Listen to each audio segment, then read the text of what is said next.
With the second pick in the 2020 NFL Draft, the Washington Redskins select Chase Young, defensive end, Ohio State. But you know, as they say, hail to the Redskins. Let's roll, man. Let's go. Rob U, my man Rob U with the Super Chat. Thank you for the Super Chat, Rob U. Greatly appreciate you, Rob U, who writes, what up, Lou? Crazy excited about Terry, but are we sleeping on Kelvin Harmon? He looked real good down the stretch. Yes, I think there are some people that are dismissing Kelvin Harmon. I think there are a lot of people that just, as soon as we drafted Antonio gandy-golden, the Gandy man, AGG, I think a lot of people was down with AGG. Yeah, you know me. They just dusted off Kelvin Harmon like he was yesterday's trash and said, hey, we got a new shiny toy that we want to play with. And it's AGG. And so I think people feel like, well, two bigger receivers can't coexist. You know, you got AGG over here at 6'4" and Kelvin Harmon around 6'2", you know, physical guys, not really going to separate with speed, but have size and go up and get the ball. They're kind of the same guys. So we're probably only going to be using one of these guys right now. So that guy's going to be Antonio gandy-golden. And I think that's a mistake if you're making that assumption. And maybe AGG does eventually overtake Kelvin Harmon in the starting lineup. Doesn't mean that Kelvin Harmon still won't have a big role offensively for this team. Maybe he doesn't. Again, this abbreviated training camp and these players not having exposure in OTAs and minis, it's really going to stunt the growth of these young players. And look, when I say it's a relative term because Kelvin Harmon's a second-year receiver. Steven Sims Jr. is a second-year receiver. Terry McLaurin is a second-year receiver. So when I say that, it's a very relative term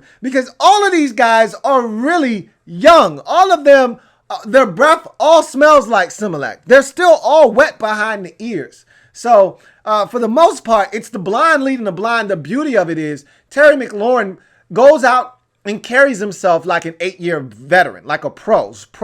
So from that standpoint, you feel like there's a veteran in the house, but he's a second-year guy when you want to keep it a buck. So, I mean, at the end of the day, to go back and circle back to your original comment, I do think there are a lot of people. I'm not sleeping on Kelvin Harmon because I was big. Remember how good I felt about us getting Kelvin Harmon. He was one of the guys I was most excited about last year. Similar to when we got Tim Settle back into the draft. Remember when we kept saying, man, we need to spend our 3rd round pick on Tim Settle. And we didn't spend the 3rd round. Man, we need to spend our 4th round pick on Tim Settle. We didn't spend the 4th round pick on. Man, we need to spend our 5th. And I think we didn't spend until a 5th or a 6th round pick on Tim Settle. And we were all amazed that he was still around. And we felt like we had won. Because this was a guy that we were looking to spend a 3rd round pick on, and we ended up getting him in the back end of the draft, in the 5th or the 6th round. And the same thing with Kelvin Harmon. I was screaming, you may have to use a 2nd round pick on this guy. I said, no worse than a 3rd. And then you look up, he's still available on day 3. He's not going in the 4th round. He's still around in the 5th round. And ultimately, the Redskins didn't have to select Kelvin Harmon until the 6th round, if I'm not mistaken. So I think a lot of people are sleeping on him. One, because of his draft status. You know, you get a guy late portion of the draft. Oh, he isn't supposed to produce at a very high level. And 2, there's a new shiny toy, you know, in Antonio gandy-golden, the Gandy man. And they see that shiny toy and now they're looking at the old one and it looks a little rusty, crusty and dusty. And they're like, we'll just play with the new toy instead. So I do think that people are sleeping on Kelvin Harmon. And I was impressed with his stretch run. And I do think he's a guy that can pick right up where he left off last year. And do not discount this. And we'll talk about this a little bit later on when we get to these receivers. He has a rapport with Dwayne. They I don't want to say they grew up together. Everybody likes to just start lumping guys. Oh, they're from the same area. They grew up together. But they have a history. They played in those passing leagues, those 7-on-7 camps together. They have experience with one another. And they've been working out together in the offseason. They worked out together last year. So there is a rapport between Dwayne and Kelvin Harmon that should not be dismissed. So I do believe people are sleeping on him because when you talk about sleepers and you're talking about the receiver position, the first name everybody goes to is Steven Sims Jr.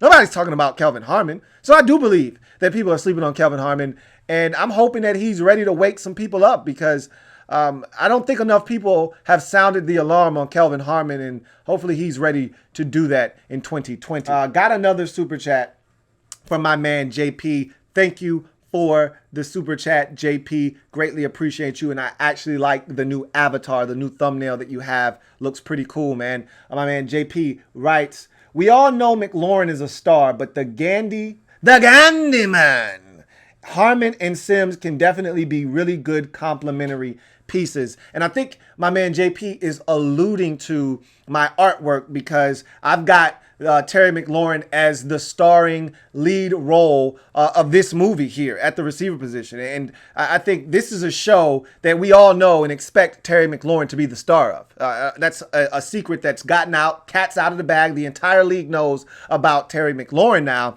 However, what the rest of the league doesn't know, that we think we know, is that, hey, we've got some pretty damn good supporting cast members around here.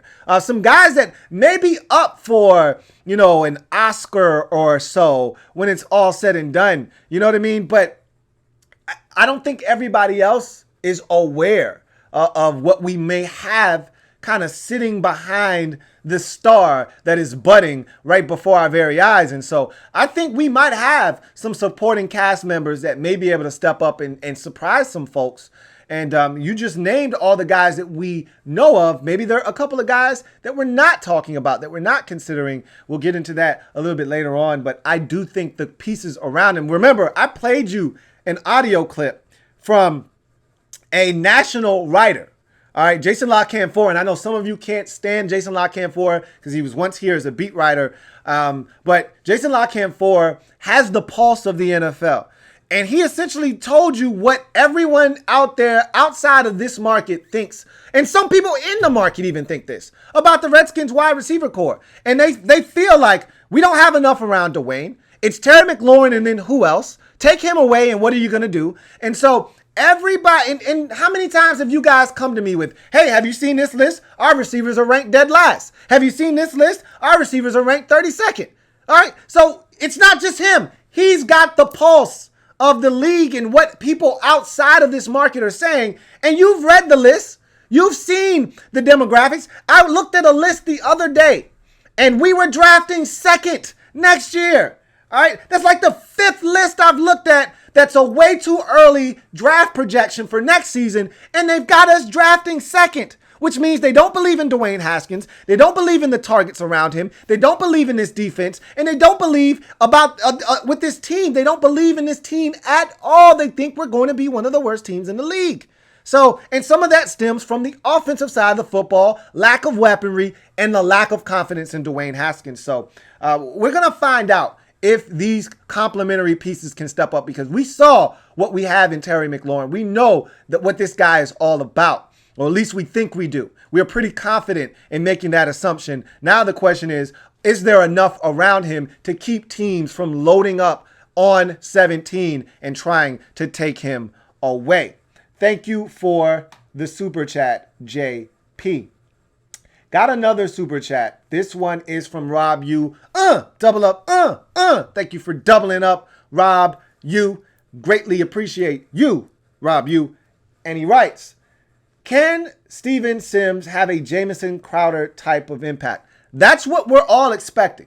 That is what we are expecting as fans. We're looking for that monumental jump in production, because remember, at the start of last year, he was just a rookie that made it because of special teams, wasn't looking for a lot from him. And as the season evolved, we realized we don't have a lot at receiver, okay?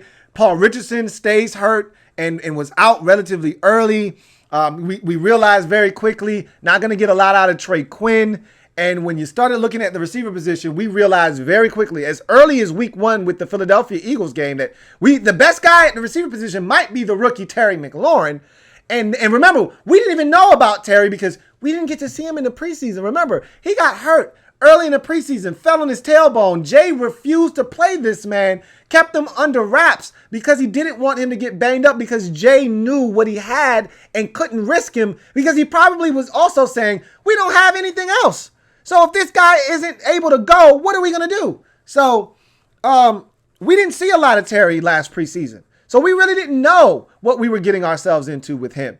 And so he burst onto the scene week 1 versus Philadelphia. Should have had 2 touchdowns, over 60 yards in that game if Case Keenum doesn't overthrow him on that first possession. I want to say of the fourth quarter or in the second half for sure. I want to say it was the fourth quarter. But, when you looked at Steven Sims, we weren't expecting much from him. By the time we got to that Patriots game, though, which was Jay's last game as Redskins head coach, and the only touchdown, the only points for that matter that we scored in that game, if you recall, was on a Steven Sims jet sweep that he ended up taking, poor tackling by the Patriots, and he takes it 75 yards to the crib. And we took a 7-0 lead, if you recall. And then the Patriots scored 33 unanswered points and beat us 33-7. But that's when we started to realize, hey, man, we got to get this guy more involved. And by the time we got to the latter portion of the season, he was a fixture, on this offense and a guy that you needed to get touches for each and every single week. So, when you look at Steven Sims, I think he showed and solidified himself late in the season last year as a legit wide receiver. And he was one at Kansas. He caught the football at Kansas, but a lot of people looked at him as a special teams guy. Someone that could pop one on punts and kickoffs.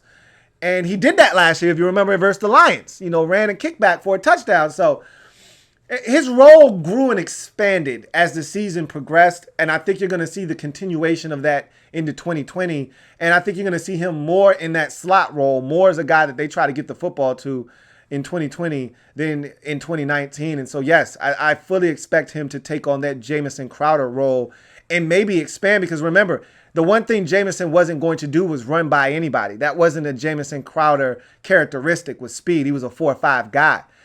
You're talking about a mid to low 4.4 guy here in Steven Sims. So he can run, and you stick those kinds of guys in the slot, and you can do so many different things with them. So Jamison Crowder was never a threat to get behind the defense and take the top off. Steven Sims is. So there's so much more that you can do with him that you really couldn't do with the Jamison Crowder. So really looking forward to seeing Steven Sims take on that Crowder role, excel, and maybe even exceed that role and the expectation that we had from Crowder in that role. Got another super chat.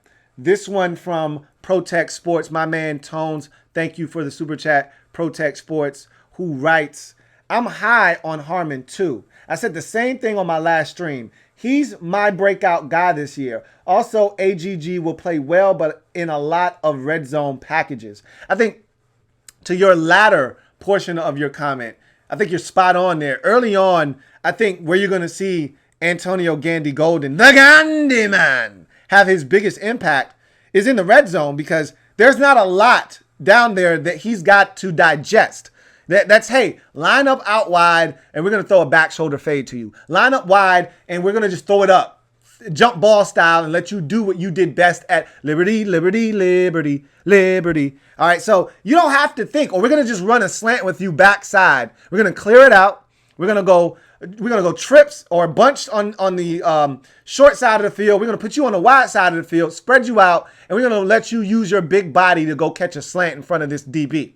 All you got to do is cross his face and win, and the ball is going to be there. You put your body in front of him, come down with the rock. So I think you're onto something there with him in the red zone early on because of the lack of reps that he's going to get. It's not hard to throw a guy in down in the red zone versus having him digest everything in between the 20s. So I could see him being a big-time red zone fixture in his rookie season. And then as the season goes along, gradually see him start to get more and more involved in the offense from the entire spectrum of the football field. But Kelvin Harmon is a guy that I'm looking forward to.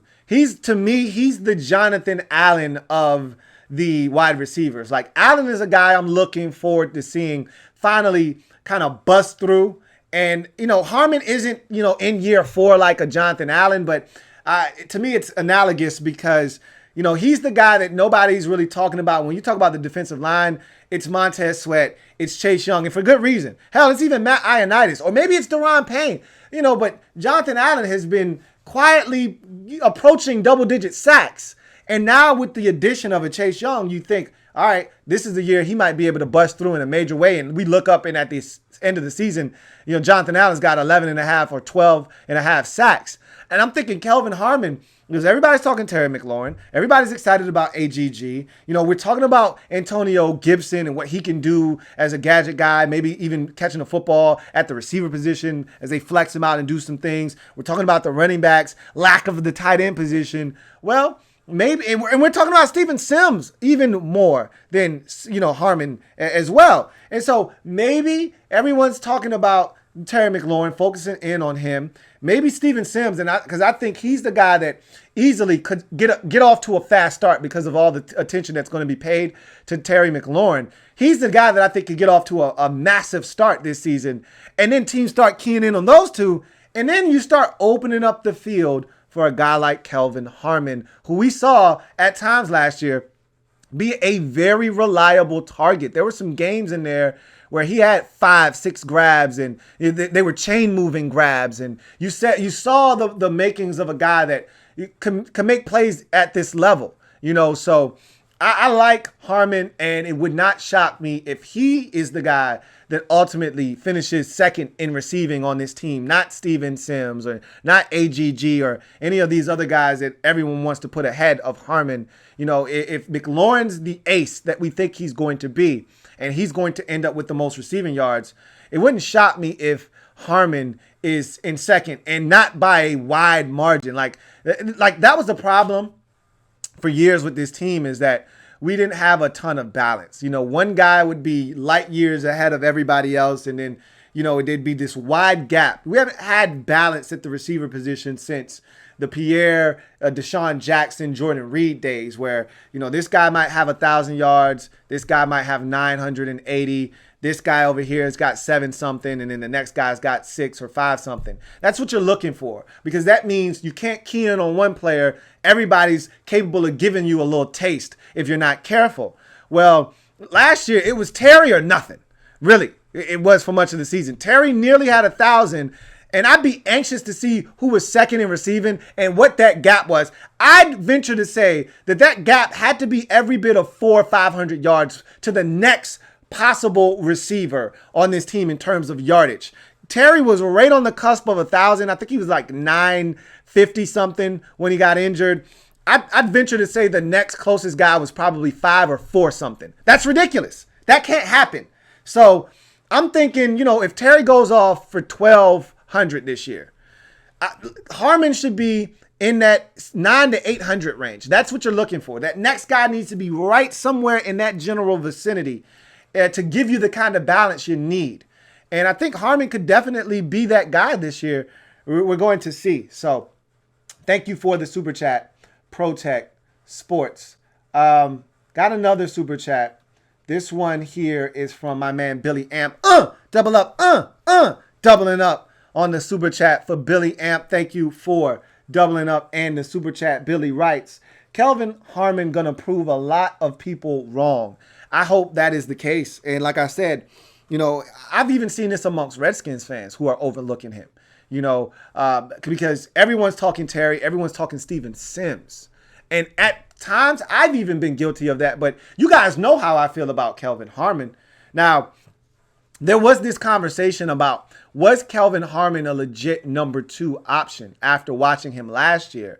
And there's some debate there. I'm not going to say that he's a definite number 2 in this league, because there are people out there still claiming that Terry's not a legit number 1 and that he'd be one of the best number 2s in the league. And I don't disagree with the fact that he'd be one of the best number 2s, but I actually think that there's room for growth and that he's actually a number 1 wide receiver.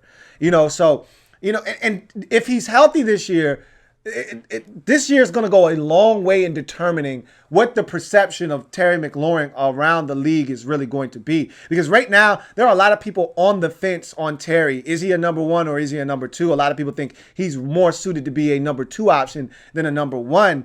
And if he goes out 1,200 yards, 11 touchdowns on, 72 grabs, that's going to change the narrative on Terry McLaurin and what he's capable of and what he truly is in this league. But with Harmon, I think there's a debate there to be had as well. Is he a number 2 or a number 3 option? And, on most teams, you want your X to be your 1. You want your opposite receiver, your Z, to be your number 2. And then you want your slot guy to be your number 3. Well, that doesn't necessarily have to be the case. Okay, you can have your 1 be your X and your 2 be your slot. All right, and then your Z be your 3. And I think that's probably more along the lines of where I see Kelvin Harmon being your number 3 option at this very moment, because I think that, Steven Sims has that much potential. But don't get it twisted. If the opportunity presents itself, I think Kelvin Harmon could be a big-time playmaker for this football team. And, it's going to be interesting because he and Antonio Gandy-Golden are 2 similar players. They have similar body types. Obviously, Gandy-Golden a little bit bigger. But they're similar players that don't create a lot of separation. They create separation with their size. They can both go up and get the football. Gandy-Golden's supposed to be a little bit better at doing that. They're both physical with the football in their hands. Gandy-Golden's supposed to be a little bit more physical. So you see where I'm going with this. If he is what we think he could ultimately be, he being Gandy-Golden, then that will push a guy like Kelvin Harmon potentially down a rung. And if Steven Sims is what we think he's going to be in the slot, then he's going to be a fixture there. So where you could see a guy like Kelvin Harmon potentially be reduced in his role is if a guy like Antonio Gandy-Golden shines early. Remember, and I hate to keep bringing this up because, yes, Kyle Smith was a part of the process that brought Kelvin Harmon here. However, Ron Rivera and Scott Turner were a part of the brain trust and a part of the process that got Antonio Gandy-Golden here. And that's more pertinent now than it ever was, because you got a new staff and they believe in their guys. And Harmon isn't necessarily one of their guys. So he's going to have to prove it. So is Antonio Gandy-Golden. They're not just going to give it to him. All right. But he is a guy that they think has tremendous potential. And if he flashes that early enough, he could start taking and eating into some of Kelvin Harmon's reps. And so Kelvin's going to have to do some work somewhat early this season to keep a guy like AGG from eating into his snaps potentially. But we've seen what this league has evolved into. And if you're going, and we don't have any tight ends. So right now, a 4 wide receiver set, not that, far-fetched. Generally in this league, you're seeing a lot of 11 personnel with 3 wide receivers, 1 tight end, 1 back. Well, with the Redskins, in their case, we really don't have a tight end that gets you excited. So instead of going, 11 personnel, you probably could see a situation where you got 10 personnel with no tight end on the football field, right? And so if you go with that kind of look, then you're going to have 4 wide receivers on the field. And in that case, Harmon and AGG potentially give you opportunities to be both on the field. But I think if you see a 4 wide receiver set, you're more likely to see if a Trey Quinn's on the football team, or if they feel like using Antonio Gibson. I think that's more likely where you see 4 guys on the field. But we'll see. But we'll see if Harmon is able to prove a lot of people wrong this year or not. Thank you for the super chat and doubling up, Billy Amp. Louie.